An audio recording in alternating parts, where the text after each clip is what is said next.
Alors quand on est perfectionniste et qu'on travaille dans les RH, c'est compliqué. Le vrai risque, c'est que tu t'épuises, voire que tu fasses un burn-out. Donc dans cette vidéo, je vais t'expliquer un petit peu pourquoi justement le perfectionnisme, c'est vraiment ton pire ennemi finalement. Et puis pourquoi tu es perfectionniste, d'où ça vient. Et puis surtout, bien sûr, je vais te donner des clés pour prendre de la hauteur et ne plus t'épuiser. Allez, c'est parti.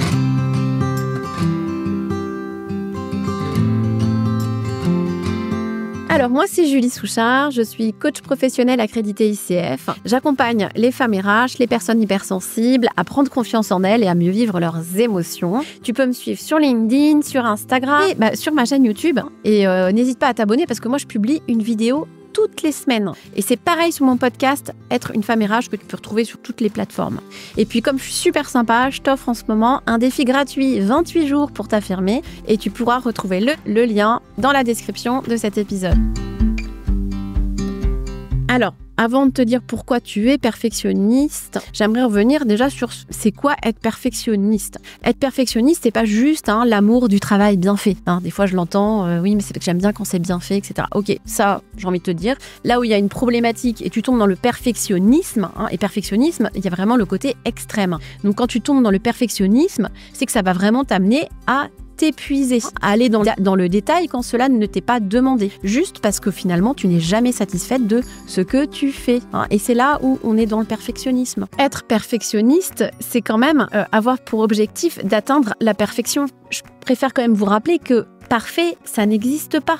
Donc c'est un objectif qui est inatteignable. C'est là où il y a un problème. Bon, alors d'où ça vient ce perfectionnisme? En fait, souvent, ça vient d'un manque de confiance en soi, voire un manque d'estime de soi. Alors, juste vite fait la différence, la confiance en soi, c'est vraiment lié à ses capacités, donc ça peut être vraiment variable selon les domaines. Ça veut dire que vous pouvez avoir confiance en vous dans un domaine que vous maîtrisez, et puis dans d'autres situations, vous n'avez pas confiance en vous. Ça peut être plus global, c'est-à-dire que de façon générale, avoir beaucoup de mal à croire en ses capacités, à sortir de sa zone de confort. Et puis il y a l'estime de soi. Et l'estime de soi, c'est vraiment lié à la valeur qu'on se donne. C'est vraiment est-ce qu'on mérite certaines choses, etc. Voilà, juste pour le petit rappel. Donc quand on manque de confiance en soi, d'estime de soi, eh bien on peut avoir cette tendance à avoir beaucoup de pensées négatives vis-à-vis de soi-même et aussi de ce qu'on fait, de ce qu'on produit. Donc au boulot, on va toujours avoir cette impression que son travail n'est pas assez bien fait. Et puis ça s'accompagne aussi beaucoup de la peur du jugement des autres. Et puis il y a aussi une autre chose qui peut venir exacerber tout ça, c'est peut-être une potentielle hypersensibilité ou une forte sensibilité. Pourquoi? Parce que quand on est hypersensible, j'ai déjà dit dans pas mal de vidéos, mais quand on est hypersensible, on a un mental très puissant. Et on capte aussi beaucoup d'informations. Donc on a déjà une capacité d'observation qui est très forte. On va voir pour le coup tous les détails et on va analyser toutes ces informations. Et puis derrière, qu'est-ce qu'on va faire? On va imaginer tous les scénarios qui pourraient arriver, scénarios catastrophes. Et ça vient vraiment impacter notre stress, notre charge mentale et la pression qu'on peut se mettre. Parce que ça veut dire derrière qu'on va avoir beaucoup de pensées, encore plus que les autres, beaucoup de pensées négatives. Donc clairement, ça peut venir exacerber ce perfectionnisme.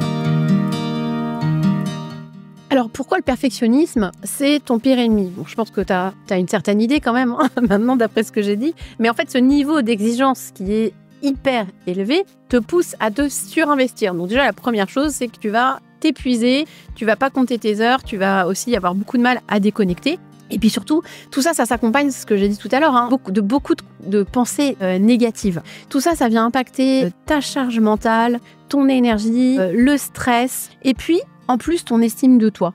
Oui, parce que tu as toutes ces pensées négatives, c'est vis-à-vis de toi-même, en fait. Et puis, très concrètement, aller dans le détail, quand tu as une grosse charge de travail, que tu gères plein de dossiers différents, parce que c'est vrai que si tu travailles dans les RH, que tu es, par exemple, responsable RH, tu vas gérer plein de choses différentes. Donc, aller dans le détail sur tous ces sujets, en gros, c'est pas possible. Donc, ce qui va se passer aussi, c'est que tu vas souvent accumuler du retard. Et ça vient encore plus impacter ton stress, ta charge mentale.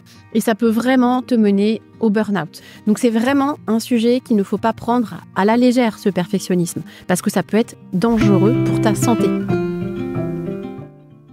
Alors, comment on fait? Bon, comme tu l'as compris, il faut vraiment que tu travailles sur ta confiance en toi et ton estime de toi. l'un ou l'autre, les deux peut-être, à voir. Alors, comment? Déjà, l'idée, c'est vraiment de pouvoir prendre de la hauteur et de pouvoir observer justement toutes ces pensées négatives, parce que tu t'en rends peut-être même pas compte de toutes ces pensées. Elles viennent juste t'impacter directement, et puis ça vient impacter du coup tes émotions, quoi. Tu dois ressentir beaucoup de stress, d'anxiété. Donc ça, pour prendre de la hauteur et pouvoir observer tes pensées, il va falloir que tu apaises ton mental. Si tu as déjà regardé des vidéos sur ma chaîne YouTube, je suis désolée, je vais répéter des choses que je dis souvent, mais bon, parfois c'est utile de répéter. Bon, alors il va falloir que tu apaises ton mental. Alors c'est très abstrait. Qu'est-ce que ça veut dire apaiser son mental? Ça va être par exemple faire de la méditation, ça peut être des exercices de respiration comme de la cohérence cardiaque, ça peut être marcher. En fait, l'idée c'est vraiment de ritualiser une activité dans ton quotidien. Donc déjà, trouve une activité qui va pas te prendre trop de temps, ni te demander trop de moyens. Et puis, comme tu l'as compris, le point commun, finalement, c'est le corps. Le corps, c'est le canal le plus puissant pour apaiser ton mental. Donc, à partir de là, il existe des milliers d'activités possibles. Je te donnais des exemples comme ça, mais ça peut être danser, chanter, dessiner, faire du yoga, enfin, bref. T'as compris. Et ça va être un peu le préalable qui va vraiment t'aider à travailler ensuite sur toi. À travailler sur toutes ces pensées négatives qui tournent dans ta tête. Parce que d'apaiser ton mental, ça va aussi te permettre de réduire un petit peu ce flot de pensées et puis de sortir de ce brouillard aussi de pensées, de prendre vraiment de la hauteur, on est vraiment là, et de pouvoir observer ces pensées. Parce que ces pensées négatives, c'est pas la vérité, c'est pas la réalité. Et d'en prendre conscience et de mettre de la distance par rapport à ces pensées, ça va pouvoir te permettre finalement d'y répondre avec bienveillance, ou de modifier aussi ces pensées. Et puis, il va falloir faire un petit travail un petit peu plus profond, qui va prendre peut-être un petit peu de temps et qui va consister finalement déjà à apprendre à te connaître. Alors, on est toujours dans la continuité, c'est-à-dire continuer à t'observer, à apprendre à te connaître pour t'accepter et puis t'aimer. Et oui, parce que le fait de t'aimer va vraiment te permettre d'avoir des pensées un peu plus bienveillantes vis-à-vis de toi-même par rapport à ce que tu fais, ton travail, etc. Et ça passe aussi par le fait de prendre soin de toi. Donc, de te choisir, de te prioriser, de prendre chaque jour un peu de temps pour toi. Alors, je sais ce que tu vas me dire, j'ai pas le temps, j'ai trop de choses à faire, j'ai peut-être une famille, un boulot énorme, qui me prend beaucoup de temps, etc. Ok, mais là, je te parle de quelques minutes. Je suis sûre que tu passes du temps sur ton téléphone à scroller sur les réseaux sociaux, par exemple. Je suis sûre que 10 minutes par jour, tu peux les trouver, par exemple. 10 minutes par jour dans lesquelles tu vas faire quelque chose qui te fait du bien, juste pour toi. De prendre un temps pour toi.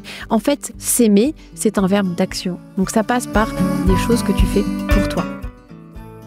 Alors oui, c'est un travail qui peut être compliqué à mener seul. Donc c'est pour ça que moi j'ai créé un programme qui dure 4 mois. C'est un programme holistique. Donc ça veut dire qu'il prend en compte toutes les dimensions de l'humain. Et c'est un programme qui va vraiment t'aider justement à apprendre à te connaître, à prendre confiance en toi, à mieux vivre tes émotions, à retrouver ton énergie, justement aussi à apprendre à cultiver cette relation à toi-même qui est vraiment importante. Et ça va te permettre surtout de te sentir bien dans ton job et que ça n'impacte pas ta vie personnelle, par exemple. Donc, dans ce programme, tu vas trouver plein de choses. Tu vas trouver un programme d'auto-coaching avec plein de ressources, plein d'outils, des outils concrets. Ça, c'est important parce que, comme je l'ai dit tout à l'heure, il faut être dans l'action, il faut faire des choses. Donc, chaque semaine, pendant les 16 semaines du programme, tu accèdes à une petite vidéo, à des petits exercices. Et puis, en plus, toutes ces ressources, tu y as accès de façon illimitée. Et puis, tu vas aussi avoir des séances collectives, 5 séances collectives de 2 heures. Et ce ne sont pas des masterclass où vous êtes 50 personnes. Vous n'êtes que 10 maximum. Donc, vous pouvez vraiment échanger, partager si vous le souhaitez. Et puis, il y a aussi, bien sûr, des séances individuelles dans lesquelles on va pouvoir creuser justement sur les difficultés que vous pouvez rencontrer pour vous aider à atteindre des objectifs que vous vous fixez. Et puis dedans, il y a des ateliers. Je fais aussi intervenir des expertes sur des sujets précis. J'ai une psychologue du travail, par exemple, qui fait un atelier sur le syndrome de l'imposteur. J'ai une sophrologue aussi qui intervient.